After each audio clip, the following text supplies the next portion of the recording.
Un cittadino su tre è diabetico senza saperlo. In Veneto sono 350.000 i soggetti che rientrano nella categoria dei prediabetici, cioè presentano valori sui quali si può ancora intervenire evitando il manifestarsi della malattia.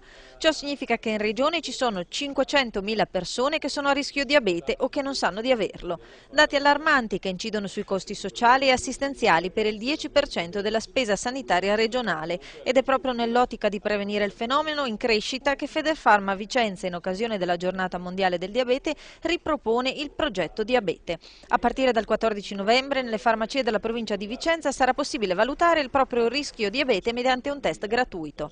Nello screening precedente abbiamo visionato quasi 9.000 persone, ma il dato principale è stato che appunto un cittadino su tre non sapeva di essere diabetico. Alterati i valori glicemici rilevati potranno consentire al medico di base un approfondimento e un'eventuale diagnosi precoce della malattia.